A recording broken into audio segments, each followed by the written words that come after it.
हम्म, सभी अपना video on कर लें।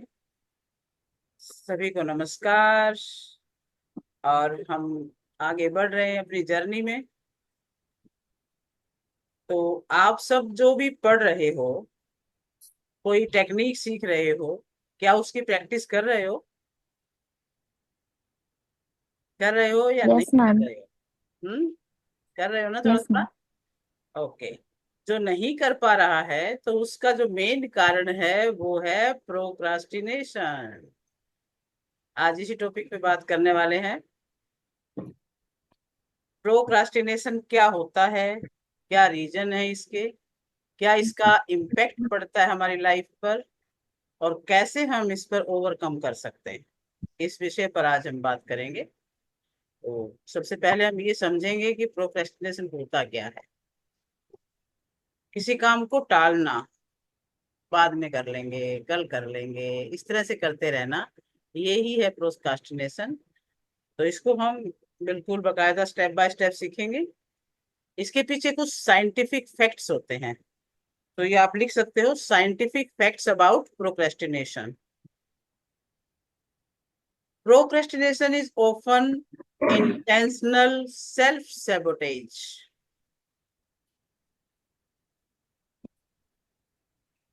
इंटेंशनल सेल्फ सैबोटेज है ये।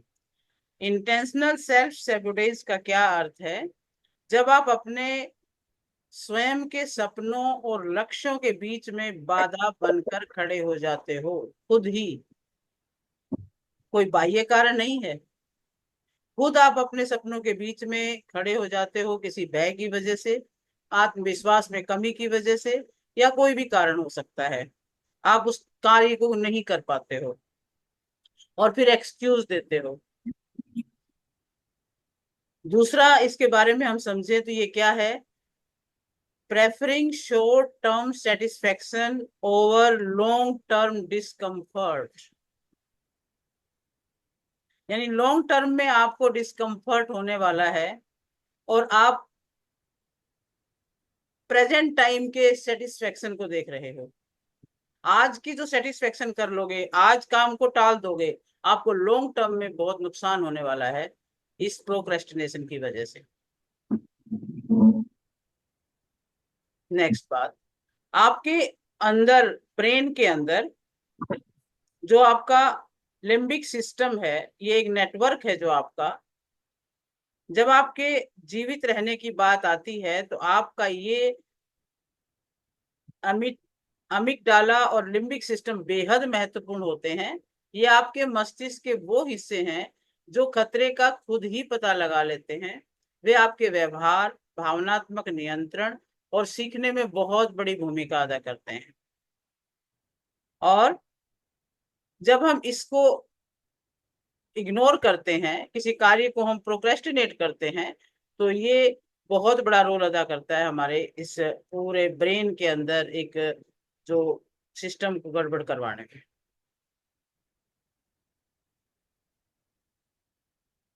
जिन लोगों का आपको ब्रेन। इतना पसीना क्यों आ रहा है? सुदेश मैम, आपको इतना पसीना क्यों आ रहा है?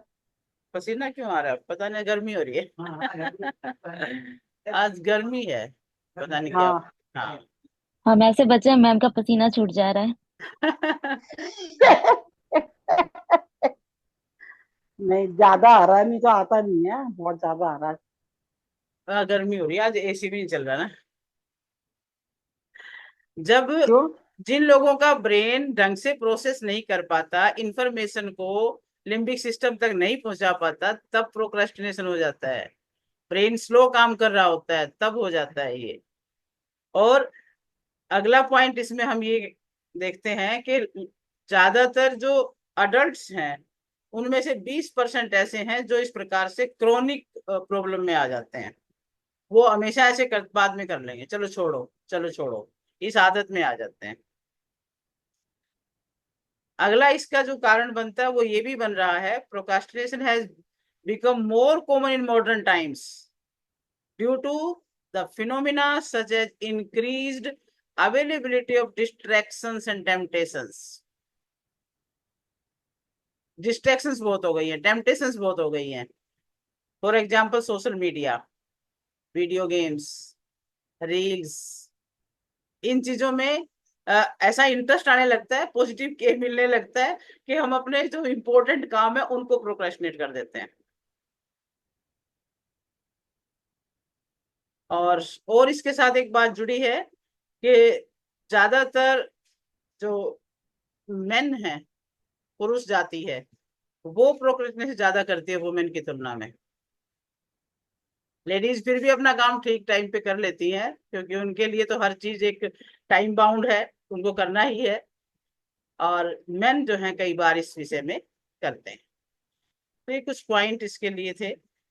अच्छा, अब हम और आगे बढ़ते हैं तो समझते हैं इस चीज को। अगर आप ग्रो करना चाहते हो अपनी लाइफ के अंदर, तो सिर्फ एक कारण है जो ग्रो नहीं करने दे रहा है, वो सिर्फ प्रोक्रेस्टिनेशन है। अब प्रोक्रेस्टिनेशन क्या, आज के इसमें पूरे टॉपिक में हम जो जो चीज जिस पर चर्चा करेंगे वो यही है कि प्रोक्रेस्टिनेशन होता क्या है, इसे कैसे हमारे लाइफ को इम्पेक्ट कर रहा है, क्या क्या रीजन है इसके पीछे, और कैसे हम ओवरकम कर सकते हैं। तो सबसे पहले हम समझते हैं ये होता क्या है, इसको बिल्कुल बारीकी से समझेंगे ताकि हम इस पर आगे काम करके इसको ओवरकम कर सकें। मूल रूप से क्या है कि ये हमारा जो मस्तिष्क है, इसका जो लिम्बिक सिस्टम है, जो हमें अच्छा फील करवाता है, जो हमें आनंद देता है, उस हिस्से से अपना स्थान ले लेता है ये हमारा प्री फ्रंटल।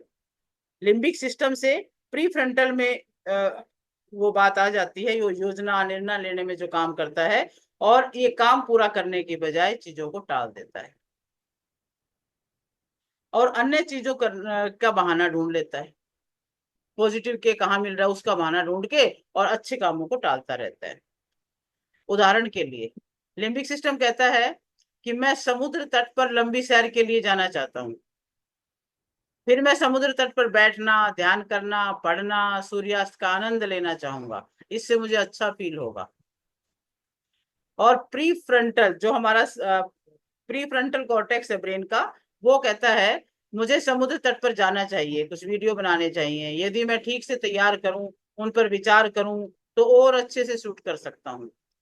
सूर्यास्त के समय, सुनहरे समय में सर्वोत्तम रोशनी प्राप्त कर सकता हूँ, इससे मेरे बिजनेस को मदद मिलेगी, मुझे भी अच्छा फील होगा।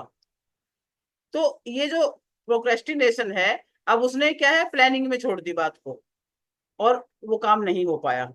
प्रोक्रेस्टिनेशन एक प्रैक्टिस है सबकॉन्शियस माइंड की। जब आप कहते हो कि मैं 10 दिन बाद कर लूंगा, 15 दिन बाद कर लूंगा, और इस तरह से कई कई साल निकल जाते हैं, कोई प्लानिंग हम करते हैं और उसको एक एक दिन भी टालने लगते हैं तो भी सालों निकल जाते हैं। अब आप सब जानते हो कि किसी काम को न करना या डिले करना, ये प्रोक्रेस्टिनेशन कहलाता है। और ये सबसे बड़ी बाधा है हमारी प्रोग्रेस में। स्टार्टिंग में जब हम जोश में काम शुरू करते हैं, आगे बढ़ते हैं, तो ज्यादा जोश में जब आते हैं ना, और एकदम से बहुत ज्यादा काम शुरू करने को सोचते हैं, इतना काम मैं बहुत जल्दी कर लूं, जल्दी करने का जब विचार करते हो, जैसे कोई मूवी देख ली बड़ी जोशपूर्ण जिसमें बातें थी, एकदम से प्रेरित हो गए, किसी का मोटिवेशन लेक्चर सुन लिया है और एकदम से काम को शुरू कर दिया। फिर क्या होता है कि बहुत जल्दी आप थकने लगते हो और फिर उसको छोड़ने लगते हो। अगर कोई काम करना है तो कंटिन्यूअस कंप्लीट करना है, कोई भी काम उसको कंटिन्यूएशन में करेंगे तब पूरा होगा, ना कि जोश में करके थोड़े दिन बाद छोड़ दें तब पूरा होगा। फिर हम क्या करते हैं, जब काम होता नहीं हमसे, तो हम बहाना ढूंढते हैं दूसरे कार्यों का, कि मुझे मार्केट जाना पड़ गया, मुझे सब्जी लानी पड़ गई, मुझे ये हो गया, मुझे कोई फ्रेंड आ गया मिलने, उससे बातें करने लगे। तो इस तरह से हम छोटे छोटे बहाने लेकर के और एक इम्पोर्टेंट काम को टाल देते हैं। अब इसके पीछे रीजंस क्या क्या है। मेन रीजन इसका है नेगेटिव के। उस काम के लिए आपके मन में नेगेटिव इमोशन है, नेगेटिव फीलिंग्स हैं। अगर आप कोई बिजनेस का काम करने में आपका धक धक बढ़ जाती है, आप घबराहट बढ़ जाती है, तो फिर आप सोचते हो मैं इस काम को नहीं करूंगा, ये नेगेटिव फीलिंग आ रही है अंदर में। एक मन में चलता रहता है मेरे से नहीं होगा, नेगेटिव ऑडियो अंदर चलता रहता है मेरे से नहीं होगा, कैसे करूं। तो ये जो नेगेटिव ऑडियो चलता है, नेगेटिव के फीलिंग आ रही है, तो भी हम काम को टालते हैं, काम को या तो छोड़ ही देते हैं या टाल देते हैं आगे के लिए, और वो बाद का समय आता नहीं है कभी भी। कहते हैं जो करेगा आज वो करेगा राज। आज और भी बड़ी अच्छी, अपने तो कहावतें बड़ी पुरानी पुरानी इतनी अच्छी हैं। कल करे सो आज कर, आज करे सो अब, पल में परलय होएगी फिर करेगा कब। ये बिल्कुल सच्ची बात है। जिस काम को हम कर लेते हैं वही हो जाता है, बस टालने से बाद में वो काम होता नहीं है। तो ये तो मेरे ख्याल से क्लियर हो गया कि ये प्रोक्रेस्टिनेशन होता क्या है। अब नेक्स्ट हम चलते हैं, इम्पैक्ट क्या है इसका, इसका क्या प्रभाव पड़ता है हमारी लाइफ पे। पहला प्रभाव, इम्पैक्ट क्या है पहला, प्रोक्रेस्टिनेशन किल मोमेंटम।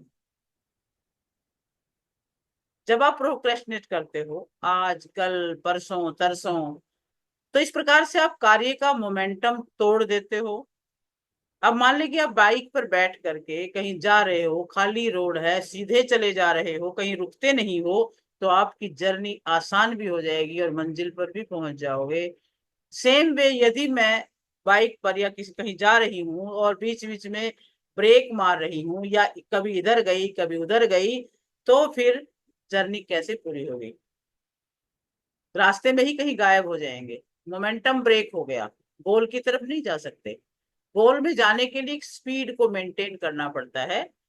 और कोई भी कार्य हो, हर कार्य हम करते हैं कि कुछ हमारे पास, हमारी रोजी रोटी के लिए भी हम बहुत सारा काम करते हैं, बिजनेस के लिए करते हैं, जॉब के लिए करते हैं, मनी इन्वॉल्व है इसके अंदर।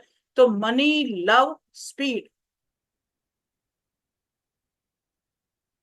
तो आज एक मान लो कोई आइडिया आया एकदम से, देखो आइडियाज भी बहुत आते हैं, यूनिवर्स हमें बहुत आइडिया देता रहता है। यूनिवर्स ने हमें आइडिया दिया कि बुक लिखो, और हम सोचते रहते हैं मुझे करना है, मुझे बुक लिखनी है। तो 10-15 दिन क्या सालों निकाल दिए बुक लिखने में। एक्सक्यूज भी देते हैं फिर हम, ये नेगेटिव फीलिंग्स हमारे अंदर आ रही है। और बुक यदि चाहे तो 1 महीने में बुक पूरी हो सकती है।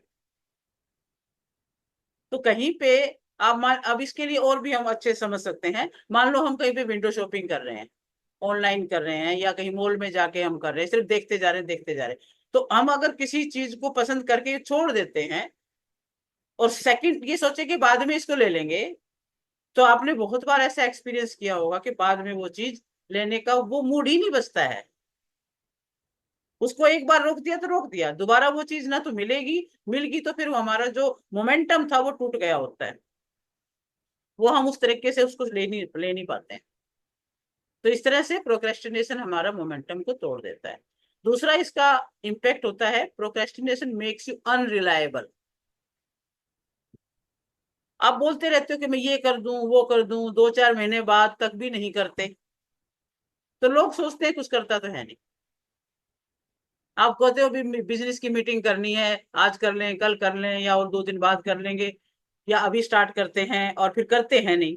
तो आप पर से विश्वास उठ जाता है लोगों का, आप अनरिलायबल बन जाते हो। लोग आप, और अनरिलायबल बने तो साथ साथ अनलक्की बन जाते हो। जिसका आपसे विश्वास उठ गया वो आपको काम नहीं देगा। अगर वो काम नहीं देगा, 10 व्यक्तियों को और बताएगा कि ये व्यक्ति टाइम पे काम नहीं करता है, वो भी काम नहीं देंगे। तो एक जो माउथ पब्लिसिटी से भी आपकी जो है अनरिलायबिलिटी की जो बात है वो फैल जाती है। तो इस तरह से आपका कार्य बहुत स्लो हो जाता है, बिजनेस स्लो हो जाता है, कोई भी काम आप करते हो उसमें सफलता नहीं मिलती है।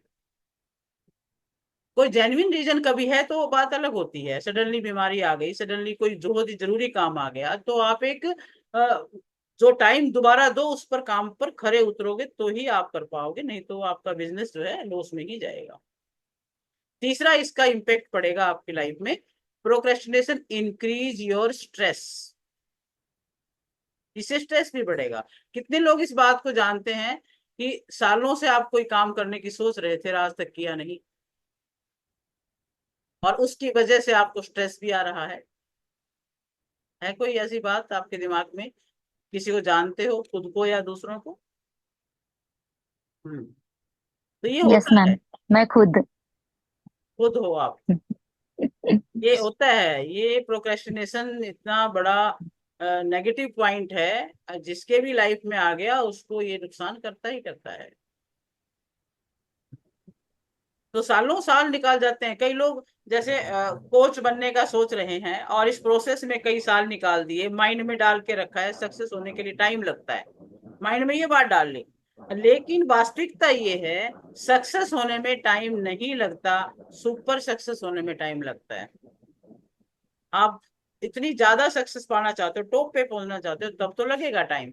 लेकिन नहीं, सक्सेस होने में कोई टाइम नहीं लगता। जैसे ही आप करना स्टार्ट करोगे, सफलता साथ के साथ मिलनी शुरू होती है।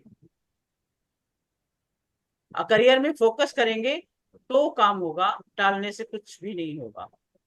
अगर कोई आदमी पैसा नहीं कमा रहा है, तो उसके इनसाइड के अंदर यही बात है कि वो काम को प्रोक्रेस्टिनेट करता है। आप अपने टारगेट को टाइम पर खत्म करो, कुछ भी काम करके शुरू करो और खत्म करो, ऐसी आदत बनानी पड़ेगी। अगर आप रिलेशनशिप में प्रोक्रेस्टिनेट करते हो, मान लीजिए आपने अपने लाइफ पार्टनर को प्रॉमिस किया चलो घूमने चलते हैं, और फिर थोड़ी देर बाद कह दिया आज नहीं फिर चलेंगे, अगले दिन फिर कह दिया अभी रुको अभी तो बहुत जरूरी काम चल रहे हैं अब फिर करेंगे, और इस तरह से टाल दिया, आपस में विश्वास खत्म और रिलेशनशिप में भी वो मधुरता खत्म होती चली जाती है। नेक्स्ट पॉइंट, इसका इम्पैक्ट क्या पड़ता है? Procrastination makes you feel guilty. जब आप प्रोक्रेस्टिनेट करते हो तो एक समय ऐसा आता है आपके अंदर सेल्फ गिल्टी आ जाती है, सेल्फ गिल्ट आपको खा जाता है। इतना गंदा इमोशन है ये। जब गिल्ट आता है तो ये इमोशन बहुत पेनफुल हो जाता है। सारे प्रोक्रेस्टिनेशन के ये आउटकम जो है ये आते हैं, और आपकी आदतों के लिए आपको गिल्टी फील कराते हैं, नेगेटिव इमोशंस आपके अंदर लेके आते हैं, और वो नेगेटिव इमोशन आपको किसी न किसी बीमारी के रूप में भी आ जाते हैं। तो भी आप जानते हो कि सारे बीमारियां किसी न किसी स्ट्रेस का परिणाम है, किसी न किसी गलत इमोशन का परिणाम है। तो वो आपके शरीर में भी बहुत भारी नुकसान कर रही होती है। तो अब ये इतनी बातें हैं, अगर इसके इतने ही नुकसान हैं, इतने ही इम्पेक्ट पड़ रहे हैं, तो ये क्यों होता है माइंड के अंदर? ह्यूमन माइंड के अंदर ये फिनोमेना क्यों है फिर? अब इसके रीजन भी हैं, अब इसके रीजन पे हम चर्चा करेंगे।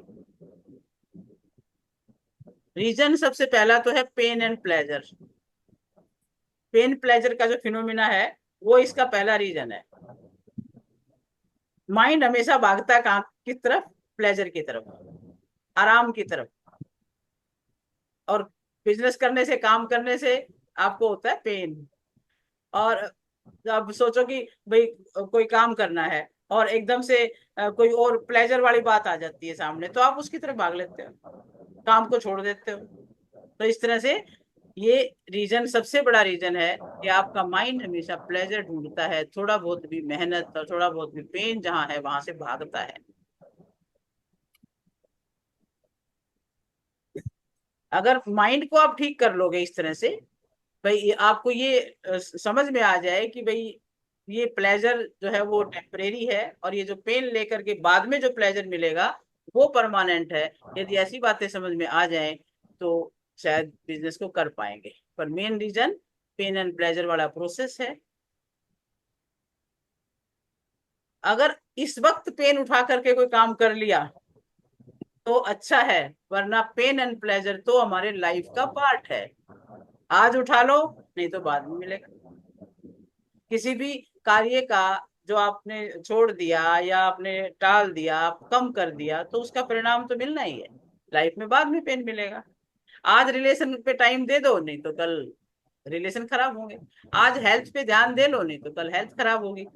आज करियर पे ध्यान दे लो, नहीं तो कल करियर खराब होगा, वहां पेन मिलेगा। आज मनी के ऊपर ध्यान दे लो, नहीं तो कल फिर औरों से मांगने पड़ेंगे, हाथ पसारने पड़ेंगे किसी के सामने। यानी पेन एंड प्लेजर साथ साथ चलते हैं, या तो आज उठा लो या कल उठा लो, खाना तो है ही। काम को टाइम पे कर लेंगे तो उसका बहुत अच्छा परिणाम निकलेगा। आगे प्लेजर है लाइफ के अंदर, नेगेटिव पॉजिटिव जो पार्ट है लाइफ के वो साथ साथ ही चलते हैं। इस बात को बहुत अच्छे से समझ के चलना है। दूसरा इसका रीजन है फियर ऑफ रिजेक्शन। कितने लोग इस बात को मानते हैं कि जब आप किसी से बात करते हो, एक रेपो बिल्ड होती है, तो बिजनेस बहुत अच्छा होता है। और ये बात हम क्यों नहीं कर पाते? क्योंकि फियर ऑफ रिजेक्शन।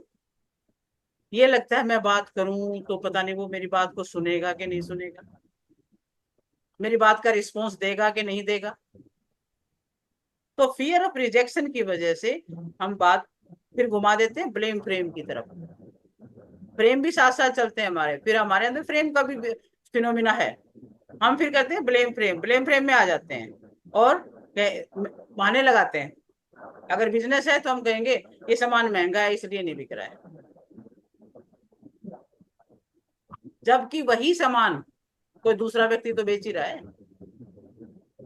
हजारों करोड़ रुपए की वस्तु भी बिक ही रही है समाज में। तो कोई ऐसा रीजन नहीं होता है कि कोई भी बिजनेस आप ना कर पाओ। तो ये सिर्फ एक रीजन क्या है? प्रोक्रेस्टिनेशन, फियर ऑफ रिजेक्शन आपके अंदर आ गया और आप उस चीज को टाल देते हो। जो इंटरनल फियर है वो आपको रोक रहा होता है। तीसरा इसका रीजन हम देखें तो क्या है? Task is boring. हम टास्क हमारा जो है बोरिंग मान लेते हैं, तो फिर प्रोक्रेस्टिनेट होगा ही होगा।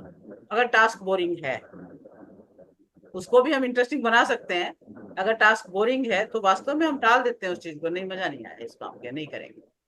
तो कई लोग प्रोडक्ट्स बनाने में एक्सपर्ट हैं और सेल्स में जीरो। लोग प्रोडक्ट तो बना लेते हैं लेकिन सेल करना नहीं आता, बिजनेस करना नहीं आता, उसको उसमें इंटरेस्ट नहीं आता। अगर आप लाइफ में किसी काम को बोरिंग तरीके से करोगे तो प्रोक्रेस्टिनेशन होगा ही होगा। कोई भी काम को इंटरेस्टिंग बना के करें तो उस काम को कर पाएंगे। अब जैसे मैं अपने आप पे लूँ तो मुझे टीचिंग में मजा आता है, मुझे कोचिंग में मजा आता है। मजा आता है तो मैं इस काम को कर लेती हूँ और इंटरेस्टिंग वे से कर लेती हूँ। मेरे को जो तरीका है मेरा, मुझे मैंने अपने इंटरेस्ट के लिए, अपने मजे के लिए, अपने रुचि के हिसाब से उसको बनाया है। तो ये अपना काम को हम किस तरह से इंटरेस्टिंग बना सकते हैं ताकि हम उसे कर सकें, ये बहुत जरूरी है। अगर ये बोरिंग होगा तो नहीं कर पाएंगे। मतलब इतना अच्छा लगता है मुझे, जैसे ही 4 बजने को होते हैं तो मैं फट से क्लास स्टार्ट करके गिरी नंदनी चला लेती हूँ सॉन्ग, और मुझे बड़ा अच्छा लगता है फिर वो। तो इंटरेस्टिंग बनाना पड़ेगा काम को, वरना प्रोक्रेस्टिनेट होता ही रहेगा। नेक्स्ट है आपका इसका कारण lack of belief, lack of confidence भी कह सकते हैं। अगर डाउट करते हो, आपके अंदर बिलीफ नहीं है, तो करोगे प्रोक्रास्टिनेशन। किसी बात पे पक्का विश्वास हो कि तो हो ही जाएगा तो नहीं करेंगे हम, तो इस काम को कर डालेंगे। अभी आपने देखा होगा एमपी के जो इलेक्शन हुए थे, उसमें कई जो कैंडिडेट्स थे उन्होंने एक पोस्टर तक नहीं लगाया, क्योंकि उनको ये विश्वास नहीं था कि वो जीत जाएंगे। तो उन्होंने कोई खर्च नहीं करने की सोची। कई जगह ऐसा हुआ, कोई प्रचार का पता ही नहीं चला कि उन्होंने प्रचार किया भी है। तो इस तरह से जब उनको ये होता है ना कि भाई नहीं जीत पाएंगे, तो फिर वो इस तरह से उन्होंने कर डाला। तो डाउट जब हम करते हैं किसी काम पे, अपने बिजनेस पे डाउट करेंगे तो बिजनेस को ठीक नहीं करेंगे। तो मतलब वो पहले मन में ही हार जाते हैं। इसका मतलब ये हुआ कि इंसान जो है एक बार अपने मन में हारता है और एक बार मैदान में हारता है। मैदान में हार जाए तो दोबारा जीत सकता है, अगर मन में हार जाए तब जीत की संभावना भी कम हो जाती है। तो इसलिए हमें मन में नहीं हारना है, हम आगे आगे इसको ओवरकम भी तो करेंगे ना। अभी इसको अच्छे से समझ के फिर इसको ओवरकम करने पे चलेंगे। भले ही गलत हो जाए पर अपना कर्म जरूर करना है, डाउट नहीं करना है। बिजनेस दूसरों की प्रॉब्लम सोल्व करने का नाम है। जितनी बड़ी प्रॉब्लम को सोल्व करेंगे उतना अच्छा बिजनेस चलेगा। Business is solving others problem, simple है। Business is about creating lot of value. जितना वैल्यू क्रिएट करेंगे उतना बिजनेस अच्छा चलेगा। बिजनेस में कोई भी काम लगा सकते हो, जैसे हम आप कोचिंग का काम कर रहे हैं, टीचिंग का कर रहे हैं, तो जितना वैल्यू ऐड करेंगे उतना अच्छा चलेगा। कोशिश हमेशा ये हो कि हमारे अंदर जितनी वैल्यू का ज्ञान है सारा का सारा यूज हो जाए, सारा का सारा हम दे पाए। सिंपल ये बात है कि जितना बड़ा प्रॉब्लम सोल्व करेंगे उतनी इनकम स्टार्ट कर सकते हैं। उतना हम, इनकम का मतलब मनी में भी नहीं है, इनकम मतलब उतना हम औरों से भी वैल्यू पा सकते हैं उस चीज की। अब एक सर्जन है, आप जानते हो, कोई भी सर्जन जो बहुत अच्छा सर्जन है, वो 10 लाख 15 लाख भी एक एक ऑपरेशन के लिए लेता है, और जो भी पेशेंट देके आ जाता है उसको, क्योंकि उसने उसकी लाइफ बचाई है, बहुत बड़ा वैल्यू उसको दिया है। और यदि इसके विपरीत हम देखें कि एक जो भी झाड़ू पोछा लगाने वाला है या और सामान्य काम करने वाला है, उसको उतना पैसा नहीं मिलता है, क्योंकि वो काम कोई भी कर लेता है, वो एक्सपर्ट नहीं, एक्सपर्ट की जरूरत नहीं है उसके अंदर। तो जहां एक्सपर्टनेस है वहां पर पैसा भी है और वैल्यू भी है। तो लाइफ वैल्यूएबल चीज है, जहां वैल्यू क्रिएट करेंगे तो बहुत बड़ा काम हम कर पाएंगे। Selling is big aspect of life, एक ये बात भी आती है। बेचना जो है बहुत बड़ा एस्पेक्ट है लाइफ का। कोई भी बात, मान लीजिए कोई भी बात को हम किसी को कन्विंस कर पाते हैं, कोई हमारी बात को फॉलो करता है, वो सेलिंग ही है। आज एनएलपी की तरफ रुझान क्यों हो रहा है लोगों का? क्योंकि ज्यादातर लोग क्या है, स्ट्रेस में है, डिप्रेशन में है, अनावश्यक प्रॉब्लम्स में है, जीवन को किसी न किसी तरह से परेशानी में डला हुआ है लोगों का जीवन। तो क्लैरिटी चाहिए। क्लैरिटी चाहने के लिए लोग ऐसे ऐसे विषय को पढ़ना चाहते हैं जिससे उनके जीवन की समस्याएं कुछ उनको समझ में आ सके। इंटरनल ऑब्स्टिकल्स हैं लाइफ में, उनके अंदर खुद की क्रिएट की हुई एक दीवार बनी हुई है। बहुत से लोग अननेसेसरीली चाइल्डहुड कंडीशनिंग को लेकर के अपने आप में जीवन में आगे नहीं बढ़ पा रहे हैं। It's a big problem. जितनी बड़ी प्रॉब्लम होगी उतना ज्यादा प्रॉपर वे से आप काम नहीं कर पाओगे। बड़ी समस्याएं लेकर के घूम रहे हैं, और एनएलपी वाला जो टॉपिक है वो समस्याओं को दूर करने में हेल्प कर रहा है। और जो सेलिंग की मैं बात कर रही हूँ, सेलिंग बड़ा एस्पेक्ट कैसे है, यदि आप अपनी बातों से किसी को कन्विंस कर देते हो। अगर मान लो बच्चा है, पढ़ नहीं रहा है, और आप उसको इस तरह से समझा पाते हो कि वो पढ़ने लग जाए, इट मीन्स आपने उसको सेल कर दिया है।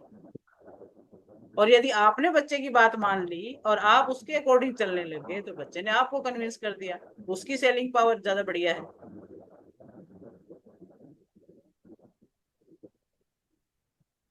तो sales is involving in each and every moment. एक होता है प्रॉफिट मेकिंग, और एक होता है स्केलेबल बिजनेस। दो प्रकार के बिजनेस होते हैं, एक में प्रॉफिट बनता है, एक में स्केल होता है, प्रॉफिट यानी बढ़ता ही जाता है। कुछ बिजनेस जो है सिर्फ प्रॉफिट देते हैं, और कुछ बिजनेस स्केलेबल होते हैं, जो निरंतर 100 करोड़ से 500 करोड़ तक, 1000 करोड़ तक पहुंचने वाले बिजनेस होते हैं। कई ऐसे बिजनेस है जो सिंपल थोड़ा सा बिजनेस, हर प्रॉफिट एक कंटिन्यूस एक प्रॉफिट देते रहते हैं। तो आजकल बहुत सारे बिजनेस ऐसे भी बन रहे हैं जो स्केलेबल हैं। अब अब ये देखिए कि इसमें एक पहले एसटीडी बूथ हुआ करता था, और काफी लोगों के लोग खोल लिया करते थे, इनकम कर लेते थे, फोन वहां पे लोग जाके करते थे। लेकिन अब वो फेल हो चुका है बिजनेस, वो नहीं चलेगा, क्योंकि मोबाइल इतने ज्यादा है सबके पास, किसी को भी जरूरत नहीं है उस चीज की। अब ग्रोसरी शॉप चलती थी, ग्रोसरी शॉप अब क्या, अब कितनी चीजें और आ गई हैं। अब क्या कहते हैं वो, मॉल आ गए हैं, मार्ट आ गए हैं, बिग बास्केट आ गया है। यानी वहां पर क्या होता है, ग्रोसरी शॉप की स्केलेबिलिटी वहां खत्म होती जा रही है। तो वहां से लोगों को वो ग्राहक जो है उधर जाते जा रहे हैं। इसी प्रकार और भी कई इंडस्ट्री हैं जहां पर बिजनेस अब बहुत कम होता जा रहा है, दूसरी तरफ बढ़ता जा रहा है, डिजिटल में बढ़ता जा रहा है। तो ये सारी बातें भी हमें सोचने की हैं कि हम किस तरह से प्रोक्रेस्टिनेशन करना पड़ेगा। 1 मिनट, बैटरी चली जा रही है इसकी, तो ना गए ना गए, वो दूसरे में लगाना पड़ेगा।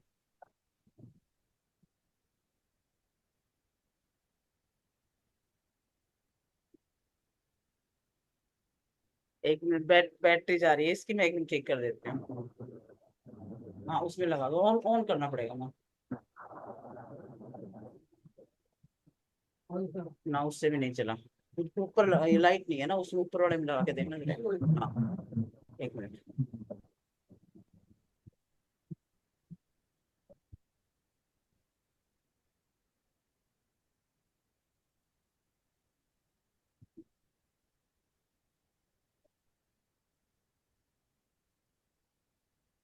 चल गया, अब ठीक है। बैटरी एकदम लाइट नहीं थी और दूसरे वाले उसमें लगा रखा था प्लग में।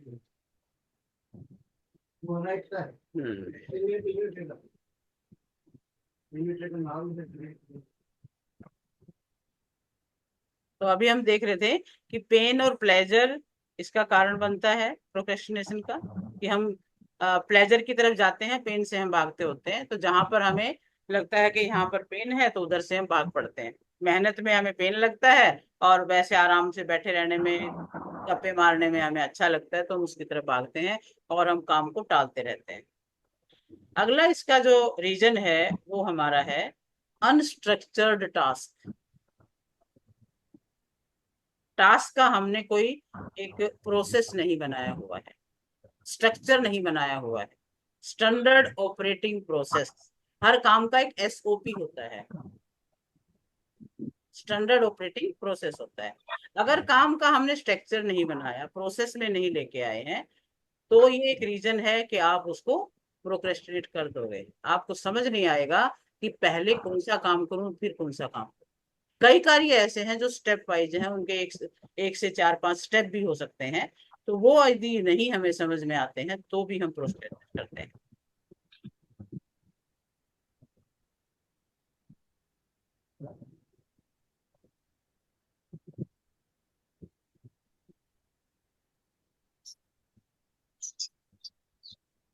जैसे ही अभी हम कोचिंग का ही हम काम कर रहे हैं, इसमें भी हमें कुछ स्टेप्स हैं हमारे। नोट्स बनाने हैं, जूम मीटिंग का भी हमें पता होना चाहिए, और प्रेजेंटेशन का भी पता होना चाहिए, दूसरों को कैसे एंगेज रखना है उसका भी पता होना चाहिए। तो ये कुछ एक स्टेप्स हैं, ये सारी समझ में आ जाएंगी तो हम कर लेंगे, वरना हम इसको टाल देंगे। इसी प्रकार हर बिजनेस में ऐसा ही है, दो चार पांच स्टेप्स होते हैं। तो और अगर बिजनेस तैयार करना है तो एक फनल भी बनानी पड़ती है। आप में से कई बिजनेस में हैं तो आपको पता भी होगा कि हमें कोई भी कार्य फनल बना के करना पड़ता है। उसमें किस तरह से हम प्रेजेंटेशन देंगे, ओरिएंटेशन देंगे, ओरिएंटेशन के बाद जो भी लीड्स आएंगी उसको कैसे हैंडल करेंगे, फिर कैसे ग्रुप बनाएंगे, और किस तरह से अपने कार्य को पीपीटी बना करके प्रेजेंटेशन में लाएंगे। तो सारे स्टेप वाइज चलेंगे तब हमारा काम चलता है। ये स्टेप हमें पता होने चाहिए। जब अनस्ट्रक्चर होता है तब भी हम प्रोक्रेस्टिनेट कर देते हैं। नेक्स्ट इसका रीजन बनता है कॉन्फ्लिक्ट इन टास्क। टास्क में कोई कॉन्फ्लिक्ट है, कैसे? यानी सामने एक दो दो कार्य हैं या तीन चार कार्य हैं, तो फिर हमें ये नहीं पता पहले कौन सा करूं, ये करूं वो करूं, और फिर हम दोनों को छोड़ के बैठ जाते हैं। दो तीन कार्य हो चाहे तीन चार कार्य हो, फिर हम घबरा जाते हैं और उसको दो सारों को छोड़ के बैठ जाते हैं, स्ट्रेस आ जाता है। तो कॉन्फ्लिक्ट में आदमी फंस जाता है तो भी करता है। अगर ए काम करूं कि बी करूं ये सोचने लग जाते हैं। और दूसरा ये है कि जहां पर आपको ये लगता है कि कुछ काम पर्टिकुलर है, कुछ काम कम इम्पोर्टेंट है, वहां भी कन्फ्लिक्ट है, तो भी प्रोबेबिलिटी है कि आप प्रोक्रेस्टिनेट कर दोगे, कंफ्यूज हो जाओगे दो कामों में। और फिर वैल्यू डिसाइडिंग फैक्टर आ जाता है, किस काम का वैल्यू ज्यादा है किसका कम है, डिसीजन नहीं कर पाते हैं। और जहां डिसीजन नहीं होगा वहां भी कंफ्लिक्ट होगा, संघर्ष होगा, और लास्ट में क्या होगा? प्रोक्रेस्टिनेशन। नेक्स्ट आ जाता है, बहुत इंपॉर्टेंट है, समझने की बात है, बायोलॉजिकल प्रॉब्लम। सेवंथ इसका रीजन है बायोलॉजिकल प्रॉब्लम। हर इंसान की बॉडी में उत्साह देने वाले हार्मोन क्रिएट होते हैं। अगर वो बायोकेमिकल रिलीज नहीं हो रहे हैं तो आइडिया होते हुए भी वो काम नहीं कर पाएगा। एक जोश, एक एंथुजियाज्म क्रिएट ही नहीं हो रहा है, तो कितना ही नॉलेज हो फिर भी नहीं काम कर पाएगा, फिर वो टालेगा, सोचेगा तबीयत ठीक होगी या कोई हिम्मत होगी तब कर लो। उसका नॉलेज उसके काम नहीं आ रहा है। वो क्या रीजन है? ऐसे कौन से ऐसी बॉडी की कमियां हैं? विटामिन डी कम होगा तो भी, जो थोड़ा जानते हैं इस विषय में बता पाएंगे कुसुम जी। अगर विटामिन डी कम है तो भी हम एक्टिवली काम नहीं कर पाते हैं। नहीं कर पाएंगे मैम। उसमें क्या होता है, हमारी सारी हड्डियां बोन्स ना बहुत दर्द होती है। ठीक है ना। मतलब विटामिन डी हमें मिलता है सूर्य से। बिल्कुल। या हमारा आजकल हमारा खान पान भी ऐसा हो गया जिससे हम मतलब हमें एनर्जी कुछ नहीं मिल रही, उससे हमें कुछ नहीं मिला, सिर्फ खाते जा रहे हैं। हाँ, बस यही सब है। और विटामिन बी हाँ, कॉम्प्लेक्स कम हो, विटामिन बी 12 कम हो, तो कितने ही कार्य हैं जो हमसे होंगे ही नहीं, हम बहुत आलसी हो नहीं होंगे। जाएंगे, हाँ हिम्मत ही हाँ, नहीं नहीं होएगी। होंगे। तो बायोलॉजिकल कंडीशन भी बहुत बड़ी प्रॉब्लम है इस प्रोक्रेस्टिनेशन के लिए। हर इंसान को काम करने के लिए बॉडी में न्यूरो केमिस्ट्री क्रिएट होना जरूरी है। जो आप में डोपामिन मैम रिलीज पीछे से होता है। माइक म्यूट कीजिए ना, पीछे से माइक म्यूट कीजिए। हाँ, कोई बात नहीं, शशि जी म्यूट कर लो आप। रीतु का भी खुला हुआ है, रीतु का भी कर दो। मैंने सबका कर दिया।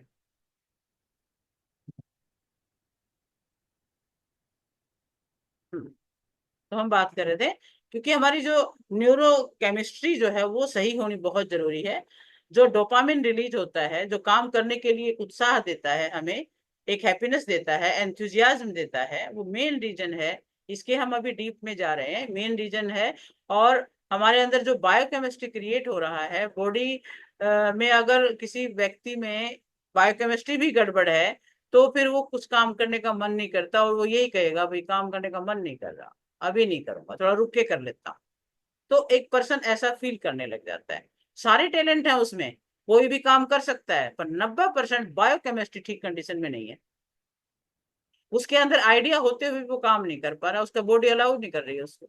उसके अंदर कोई ना कोई गलती ऐसी न्यूट्रिशन की है, या नॉलेज न्यूट्रिशन की गलती है, या उसका नॉलेज नहीं है, ऐसा नहीं होता है। अपना जाकर के ये सब बायोलॉजिकल टेस्ट करा के देखें तो पता चल जाएगा उसमें क्या क्या कमियां हैं। विटामिन डी चेक कराना चाहिए, विटामिन बी कॉम्प्लेक्स चेक कराओ, ये दो जो विटामिन है, ये अगर लो होंगे तो उस केस में बंदे में एंथुजियाज्म नहीं होगा, थकावट होगी, अगर विटामिन डी कम है तो उसके संग कैल्शियम भी कम होगा। वो भी कम होगा। ठीक ये बात। दोनों एक दूसरे से जुड़े हाँ, हुए हैं। बिल्कुल। तो आप देखो कि क्यों नहीं बिजनेस हो रहा है, आपकी बायोकेमिस्ट्री को चेक करना बहुत जरूरी है। किसी भी काम के लिए देखो उत्साह की जरूरत तो है, आपके अंदर एनर्जी की जरूरत है, तो उसके लिए फिर आपकी जो बॉडी है वो बिल्कुल सही काम करनी चाहिए। एक और बात है, एचबी यदि कम है तो भी बहुत थकावट रहती है। आप ये बोलते हो उस वक्त कि 2 कदम भी चलने का मन नहीं करता, एचबी कम है तो। Vitamin D, vitamin B complex, vitamin B 12, हमारा एचबी यदि वो कम है, तो आपको समझ में आ जाएगा कि एक्चुअल प्रॉब्लम कहाँ है, क्यों हो नहीं हो रहा है। 3 4 6 महीने में जरूर ये करा लेना चाहिए। इस पैसे को खर्च करने से नहीं घबराना चाहिए। जब करोड़ों का नुकसान हो रहा है आपकी कमजोरी की वजह से, तो उसके लिए हमें टेस्ट कराना बहुत जरूरी है कि आपके हार्मोन की क्या कंडीशन है, आप में आयरन की क्या कंडीशन है। तो कोई लोग काम नहीं कर पाते, थक जाते, बंदा दिख तो रहा है ठीक ठाक, लेकिन internal hormone endocrine system properly function नहीं कर रहे हैं, तो नेगेटिव के क्रिएट हो रहा है। जब फीलिंग अच्छी नहीं है तो क्या क्रिएट होगा? नेगेटिव के। नेगेटिव के जब क्रिएट होता है तो फिर काम नहीं होता, प्रोक्रेस्टिनेशन ही होता है। जैसे कई बॉडी बिल्डर ऐसे हैं, उनकी बॉडी बड़ी अच्छी होती है, और वो क्यों होती है, एक उनका सबसे बड़ा कारण, वो तो ड्रग्स भी लेते हैं। उन्होंने शो करना, प्रेजेंटेशन करना अपने आप को, तो वो इस तरह से ड्रग इंजेक्ट करा करके भी अपनी बॉडी को बूस्ट करते रहते हैं। और ये जो बूस्ट करने से बार बार जो इस प्रकार से अपनी बॉडी को वो ड्रग से रिकवर करते रहते हैं, तो उनकी बॉडी में वो हार्मोन सीक्रेट होता रहता है, रिकवरी फास्ट होती रहती है। पर उस चीज का परिणाम क्या होता है, ये बॉडी बिल्डर्स की बात मैं बता रही हूँ। अगर उसका परिणाम ये होता है कि उसकी बॉडी में जो नेचुरल जो हार्मोन सीक्रेट होने होते हैं वो होने बंद हो जाते हैं। अगर वो बाहर से नहीं लेगा तो वो फिर वैसा ही कमजोर फील करेगा, तो उनकी आदत भी खराब हो जाती है। इस आदत की वजह से नेचुरल हमारा प्रोसेस खत्म हो जाता है। इसी तरह से दुनिया में ये जो एमडीएमए जो भी ड्रग्स वगैरह हैं, ये लोग बड़ा यूज करने वाले जो हैं, वो एक बार तो करेजियस फील करा देते हैं ये बाहर की ड्रग्स वगैरह। इसी तरह से लोग जो है ड्रिंक करने के बाद बड़ी अच्छी बातें करते हैं, उसके अंदर एक हार्मोन रिलीज होता है। ड्रग्स आपको फॉल्स दुनिया में ले जाता है, पॉजिटिव के क्रिएट कर देता है, स्वर्ग किसी फीलिंग कराता है। इसीलिए लोग बार बार ड्रग्स लेते हैं, कंपल्सरी ड्रग्स लेते हैं, क्योंकि उनके अंदर नेचुरल पॉजिटिव के क्रिएट नहीं हो रहा। इसलिए वो जा करके ड्रग्स ले लिया और वो अपने नेचुरल से तो हट जाएंगे और वो हवा में बातें करने लग जाते हैं। अब एचबी जो है, एचबी के बारे में हम बात करें, एचबी का क्या काम है? ऑक्सीजन को कैरी करना। सारी नसों में ऑक्सीजन एचबी ही लेके जाता है, कार्बन डाइऑक्साइड को लेके हार्ट की तरफ आता है, फेफड़ों में जाता है, तब जा करके हमारे बॉडी में ये सर्कुलेशन जो है ब्लड का, ऑक्सीजन का होता है और बॉडी में एनर्जी बनी रहती है। लोग डाइट का सप्लीमेंट लेते हैं विटामिन का, एचबी की कमी ना हो, तो सप्लीमेंट लेना कुछ हद तक ठीक है, क्योंकि एकदम से वो हमारे एचबी को बढ़ाएगा, हमारे हार्मोन्स को ठीक करेगा, तो एक डॉक्टर की सजेशन से जो लिया जाता है वो फिर भी ठीक है।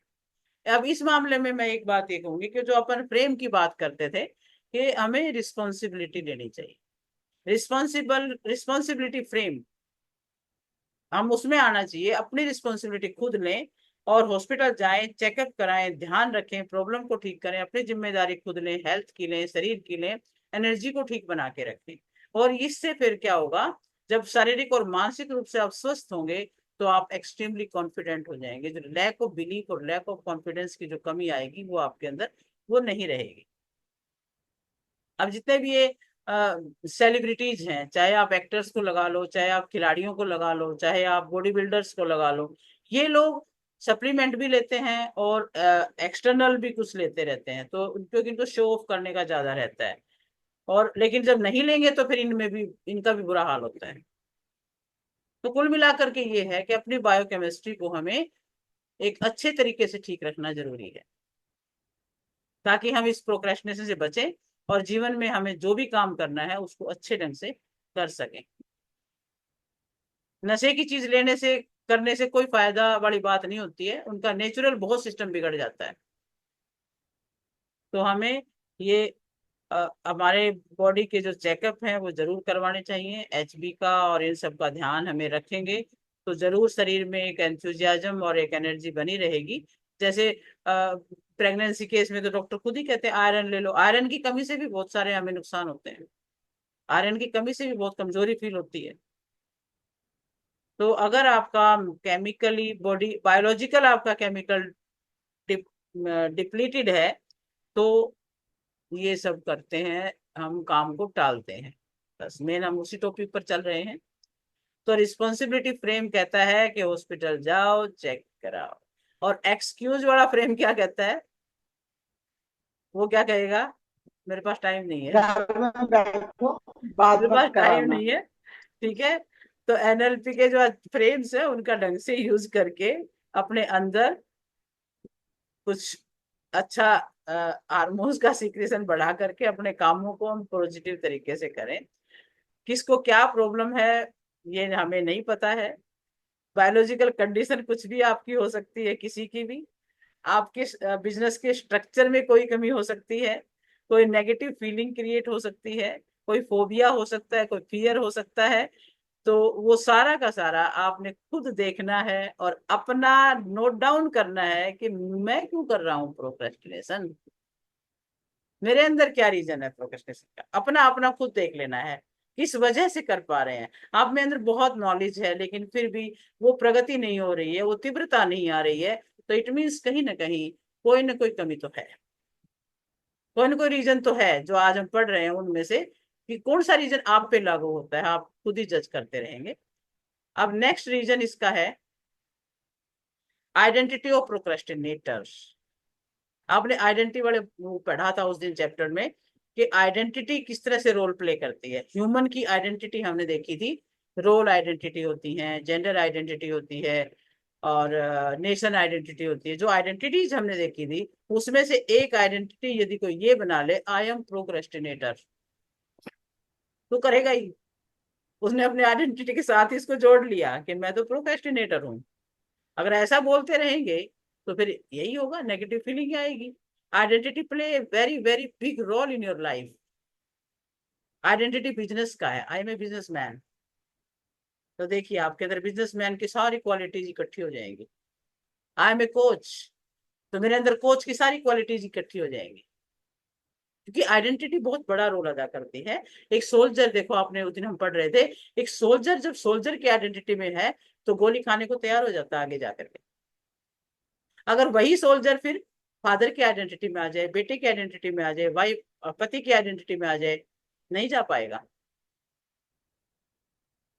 तो आइडेंटिटी जो है बहुत बड़ी रोल अदा करने वाली चीज है। स्टेप्स को हम फॉलो करें, वैल्यू ऐड करें, एक्सपीरियंस करें, तो इस तरह से हमें अपने आइडेंटिटी को ठीक करना है। ये इंटरनल इमेज है आइडेंटिटी जो है, ये दूसरा कोई नहीं बना सकता, हम खुद बनाते हैं अपने आइडेंटिटी को। हम खुद अपने लिए ये बात करते हैं। है जैसे कोई जल्दी उठने वाला है तो वो अपनी आइडेंटिटी रखेगा, आई एम अर्ली बर्ड। तो हर तरह से हम अपने आइडेंटिटी को बना के रखते हैं, और वो एक दिन में नहीं बनती है, वो एक लगातार कंटिन्यूअस एक जो आदत है हमारी, उसके हिसाब से बोलते हैं हम लोग। हमारा बिलीफ सिस्टम से, हमारे चाइल्डहुड कंडीशनिंग से बहुत सारी चीजें उसके अंदर रोल प्ले कर रही होती हैं। जब आपकी आइडेंटिटी स्ट्रोंग हो जाती है तो फिर वो कैसे काम करती है वो भी आपने देखा कि आप एक के साथ आइडेंटिटी लग जाती है। जैसे सोल्जर की बात हम कर रहे थे, बिजनेसमैन की हम बात कर रहे थे, कोच की हम बात कर रहे थे, तो वो उसी तरीके से काम भी होता है, आप सफल भी होते हो। तो ये रीजन है पर्सनल अपनी आइडेंटिटी का।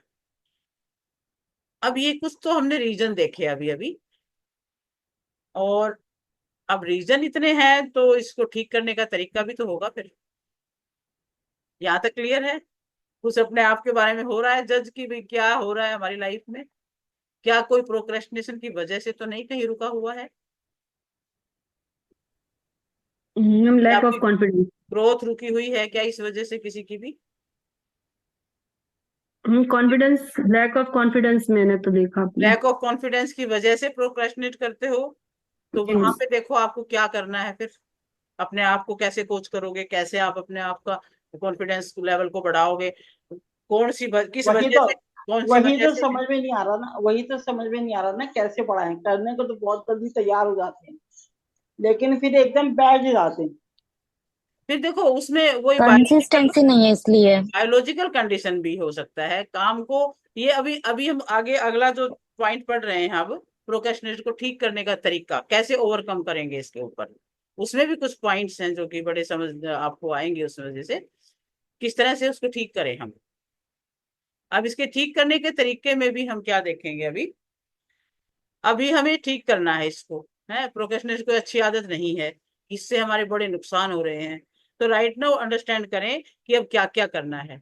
तो पहला तरीका तो यही है कि अपने अंदर अवेयरनेस क्रिएट करनी है कि मुझे ये प्रॉब्लम है। पहले अपनी प्रॉब्लम को आइडेंटिफाई करना है।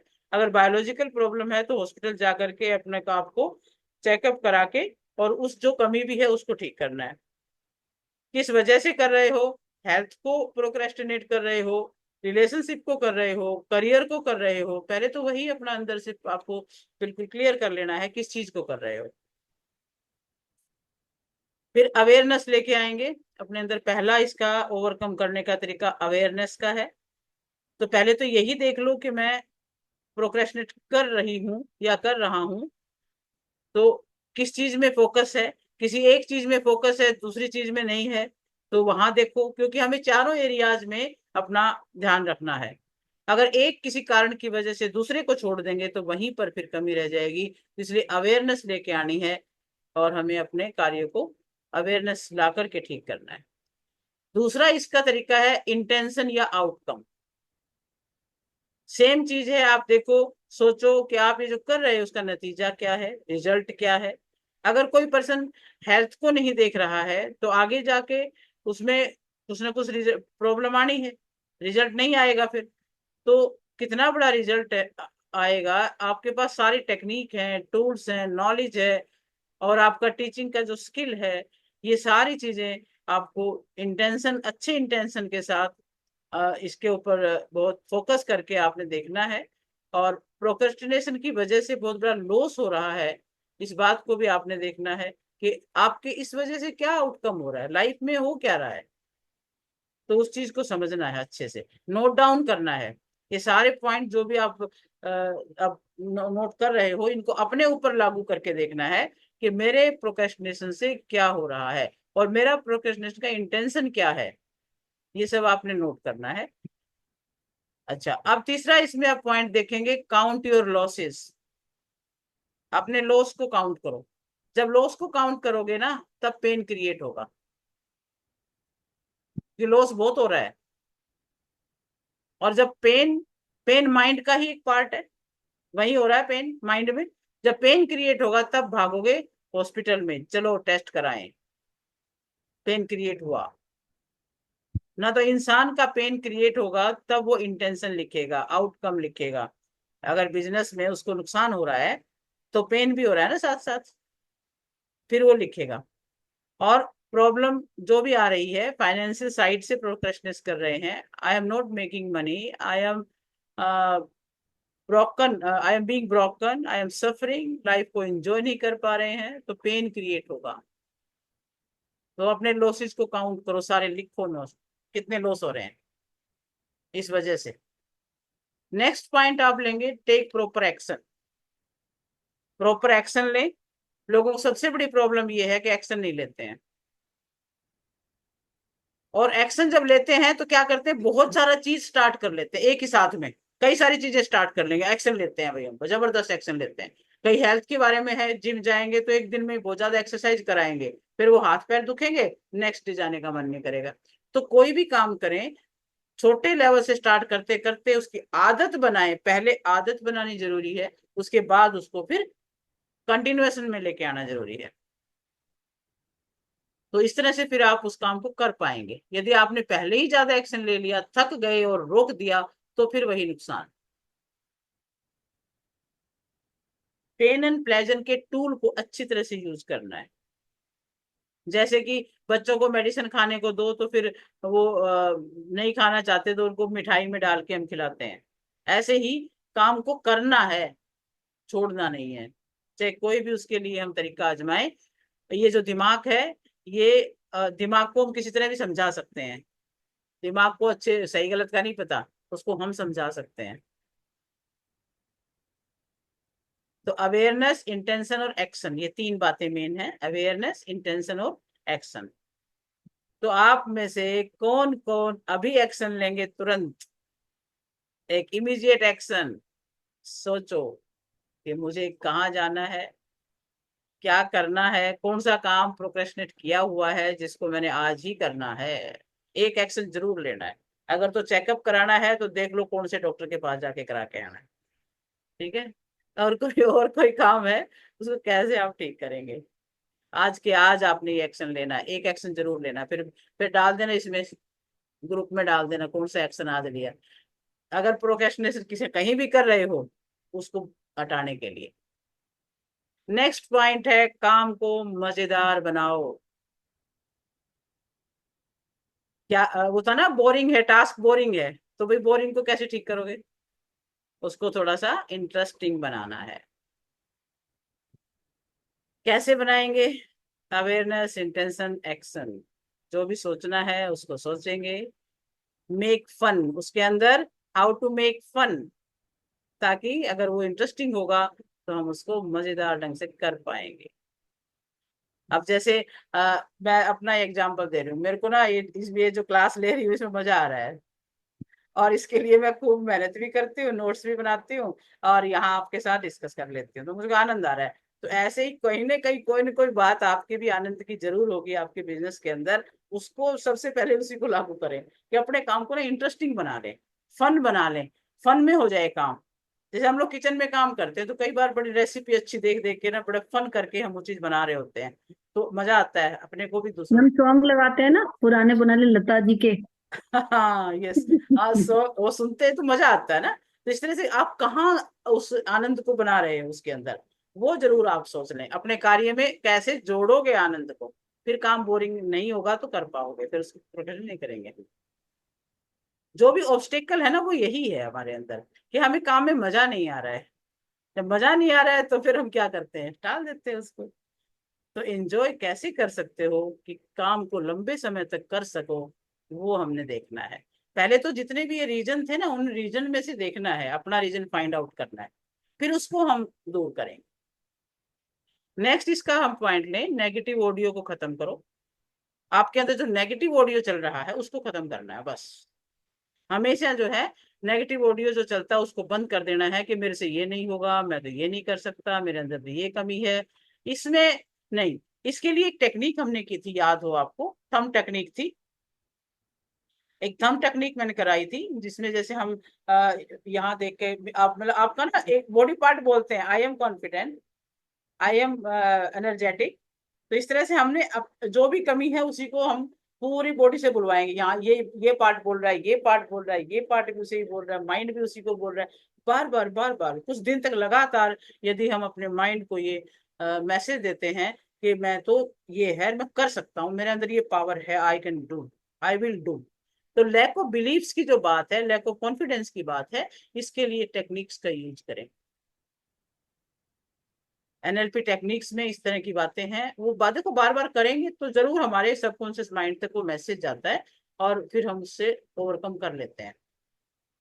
आप मेडिटेशन के थ्रू करें, विजुअलाइजेशन के थ्रू करें, टेक्निक के थ्रू करें, तो ये आपको थोड़ा सा मेहनत अपने आप पे करनी पड़ेगी यदि वास्तव में अपने जीवन को सफल करना चाहते हैं, अपने कार्य में सफल होना चाहते हैं, तो ये टेक्निक्स बहुत यूजफुल है।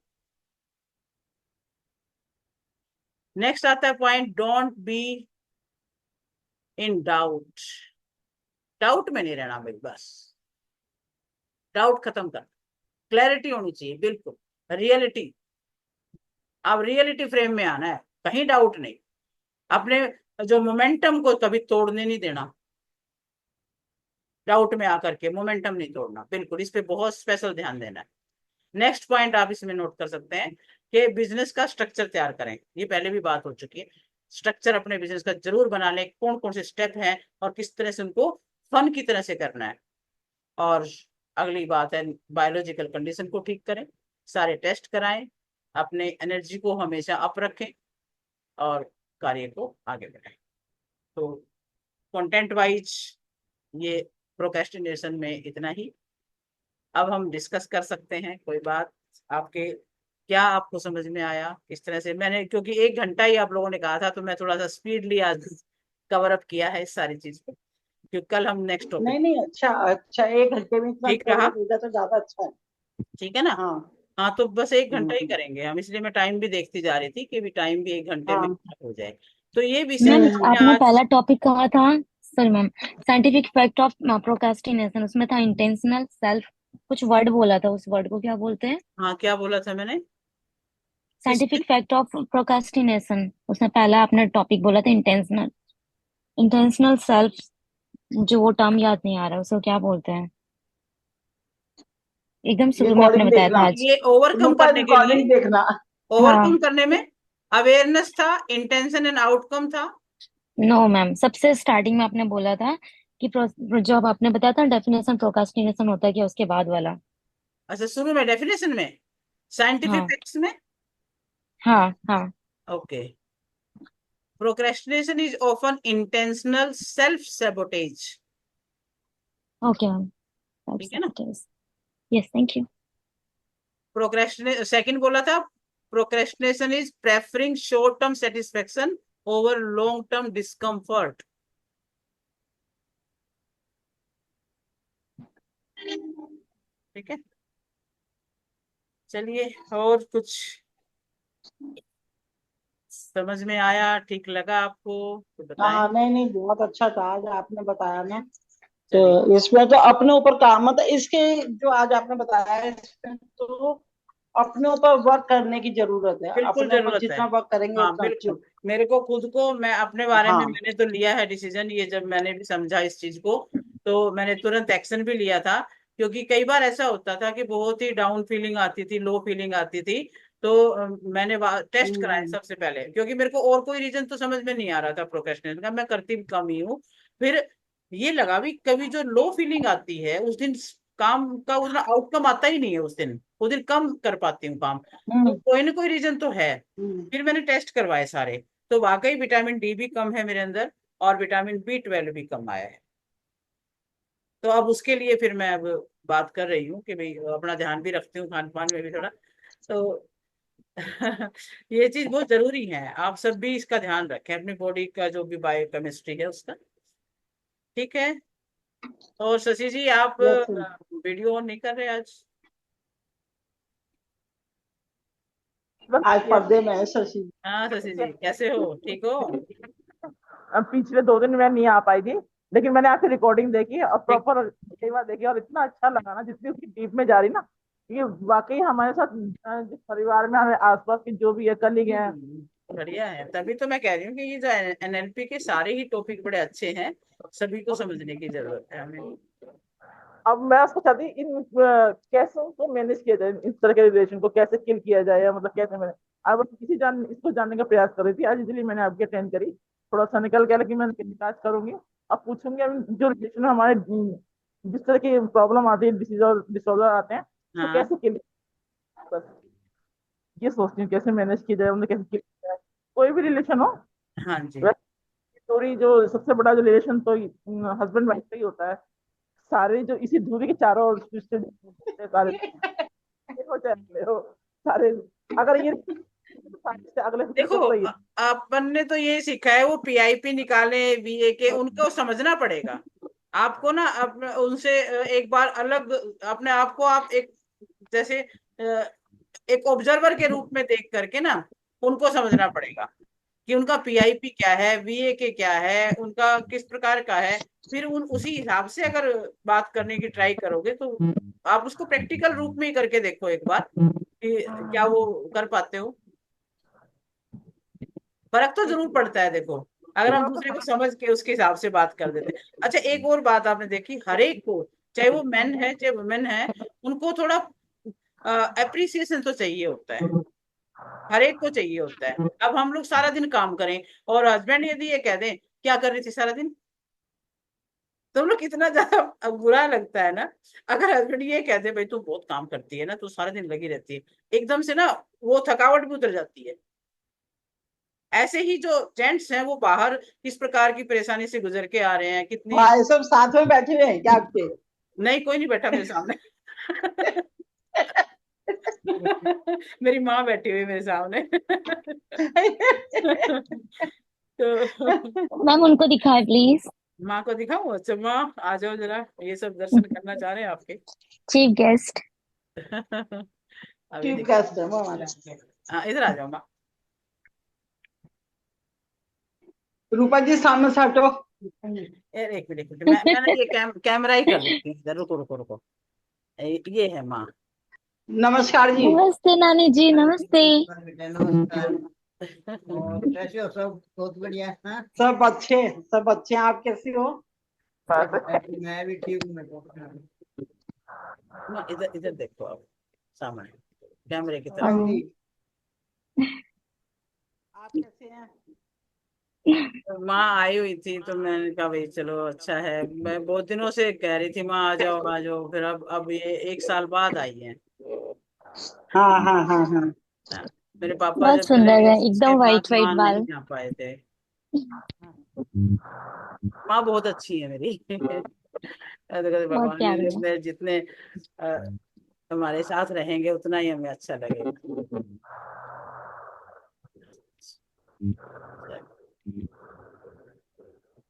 Thank you ma'am.